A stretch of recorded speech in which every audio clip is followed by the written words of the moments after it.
Bueno, otro sistema, el último que vamos a ver de este capítulo de sistemas de clave pública, se llama criptosistema de Rabin. Y bueno, es un sistema pues, de clave pública, igual que los pasados, muy parecido a RSA. Y su seguridad también está basada en un tipo de problema matemático, o sea, igual que en RSA, su seguridad se basa en la factorización, lo cual, repito, al ser números grandes con los que se trabajan en este tipo de sistemas, pues se vuelven problemas complejos, no tan sencillos de resolver o de atacar, porque se utilizan números muy, muy grandes, ¿no? Y bueno, como datos, pues este algoritmo fue publicado en el 70, o sea, más o menos también en la misma época, en la década de los 70, 79, perdón.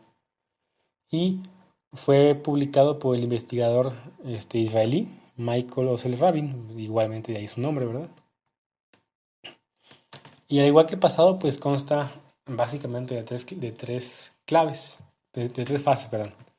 Generación de claves, cifrado y descifrado. Ya vimos que la parte de generación de claves, pues es donde una entidad las genera para que se pueda llevar a cabo el proceso de cifrado y descifrado.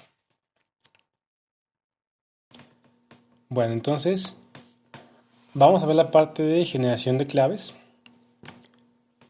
Supongan que Alicia genera aleatoriamente dos números primos grandes P y Q del mismo tamaño y diferentes obviamente, ¿no?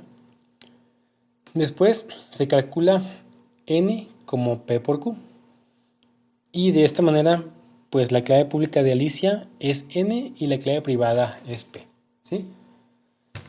Entonces, si se fijan, mencionamos que este sistema, al igual que los pasados, basa su seguridad en un tipo de problema matemático, en este caso la factorización. Y aquí se ve por qué, ¿verdad? Porque dice que la clave pública de Alicia es N y la privada P y Q, es decir, la N es la que todo el mundo conoce. Si yo, que conozco la N, quisiera en base a ella obtener la clave pública, sería equivalente a decir que quiero factorizar la N en factores P y Q, ¿sí?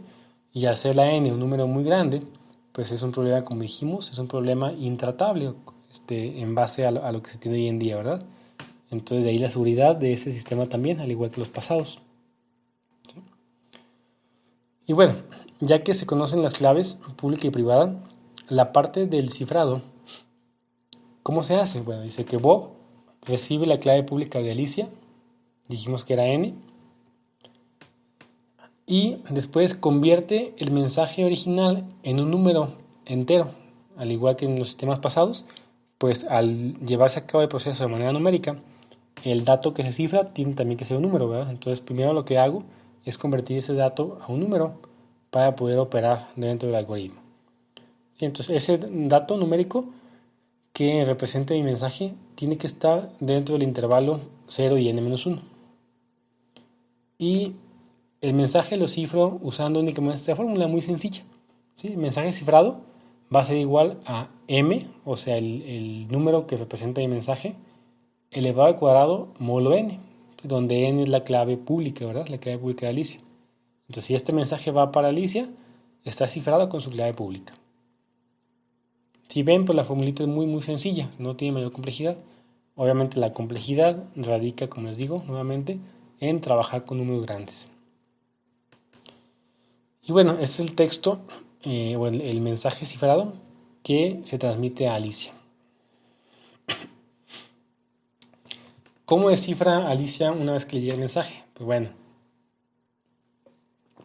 lo que hace es que Alicia, pues obviamente recibe el mensaje cifrado C, ¿sí?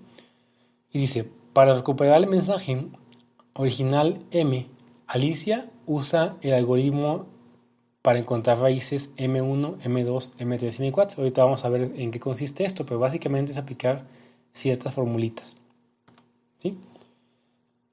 Y bueno, una vez que tiene esas cuatro raíces, el mensaje cifrado o el mensaje que le envió Bob a Alicia está en alguna de ellas. ¿Sí? Debe de Alicia encontrar un mecanismo mediante el cual le permita saber en cuál de ellas está. Hoy también mencionamos esa parte, ¿no? Entonces vean el ejemplo para que quede un poquito más claro. Como dijimos, Alicia elige números P y Q y en base a esa P y Q calcula N. N igual a P por Q y me da en este caso 91.687. Entonces dijimos que esa N va a ser la clave pública, o sea, la que le va a mandar a Bob y con la que Bob va a cifrar. ¿Sí? Tanto P como Q, al ser clave privada de Alicia, únicamente las mantiene Alicia. ¿Sí?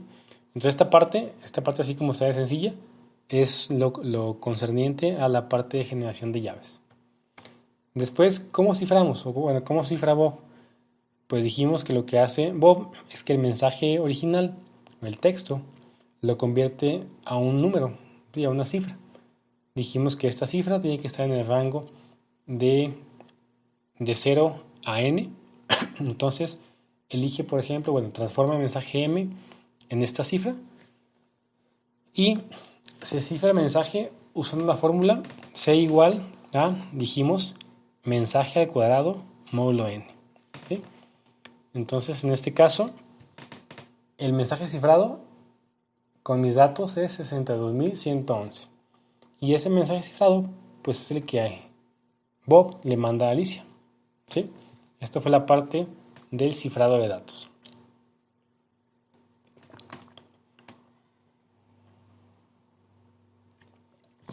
¿Cómo le hace Alicia para recuperar el mensaje original? Pues bueno, dijimos que lo que hace es que para recuperar el mensaje original, Alicia utiliza el algoritmo de las raíces. Ahorita explico mejor esta parte, pero bueno, después de aplicarlo, Alicia obtiene raíces M1, M2, M3 y M4, ¿sí? Donde cada una pues es esto, tanto en decimal como en binario, ¿no? Lo pueden ver así. ¿Sí? Y bueno, si se fijan, en este caso, la raíz M3 es el mensaje original que Bob le envió, ¿sí? El 40.569. Si me regreso al esquema pasado, a la figura pasada, aquí está, ¿verdad? El M era 40.569, es lo que Bob le envió, y Alicia en una de las raíces M, ahí lo obtiene, ¿sí? Ahorita explico cómo es que Alicia sabe cuál es. Y bueno, nada más para mencionar cómo se obtienen esas M, es mediante una aplicación muy sencilla de formulitas. Dice, las raíces M1, M2, M3 y M4 se obtienen mediante lo siguiente. Se obtienen valores de A y B para los cuales se cumple la ecuación siguiente. Es A por P más B por Q igual a 1. ¿Sí? Es decir, obtengo valores de A y B que hagan que esta igualdad se cumpla. Una vez que hago esto, simplemente aplico las siguientes fórmulas para calcular valores. ¿Se fijan? Conozco todo. Para calcular S,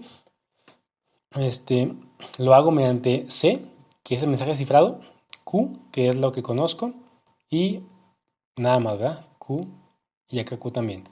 Para la R, pues la hago también C elevado a la P más 1, módulo P. ¿Sí? Entonces, para S y para R, pues nada más ocupo el mensaje cifrado y la Q y la P. Una vez que ya tengo S y R, pues ya también puedo calcular lo siguiente, lo de X y Y. En X y Y, pues ocupo A, ocupo P, ocupo la S que genere arriba, la F que genere arriba y la N. ¿Sí? Entonces, una vez que obtengo esto, Alicia forma las cuatro raíces, las M1 a M4, de esta manera. M1 va a ser X, la X que calculé aquí. M2 va a ser menos X. M3 va a ser Y, la Y que se calculó aquí. Y M4 va a ser menos Y. ¿Sí? De ahí sale lo pasado, ¿verdad? Estoy aquí. Entonces, dice, Alicia lo que hace ahora es evaluar las raíces y observa en cuál de ellas hay redundancia. Obviamente, bueno, en esta se menciona que Alicia, como en el ejemplo, observó que había redundancia en la raíz M3.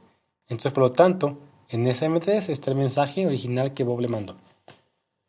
Y bueno, para que eso sea posible, dice que es necesario que el mensaje que se codifica o el mensaje que se envía contenga información redundante. ¿Para qué? Para que una vez que se obtienen las cuatro raíces, la raíz donde está el mensaje sea una raíz distinguible a las demás, ¿sí? Las demás se van a ver distintas a esa raíz que se obtuvo con el mensaje original. Entonces es necesario que antes de descifrar el mensaje se agregue información redundante, como les mencioné, para que sea identificable la raíz en la cual se descifra. ¿Sí? Y bueno, la eficiencia del algoritmo de Rabin es comparable con el algoritmo RCA, ya que vimos que bueno, es muy parecido, se basa también en su seguridad en la parte matemática de factorización y trabajar con números muy grandes.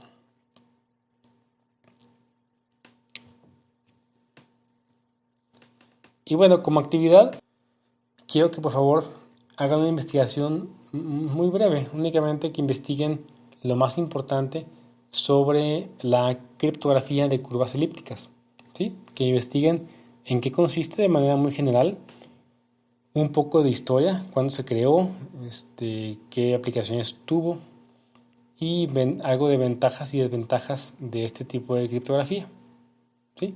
Van a encontrar que es un enfoque un poco distinto a lo que hemos estado viendo. Pero bueno, es importante para que lo conozcan y bueno, sepan que existe y de manera muy general cómo trabaja.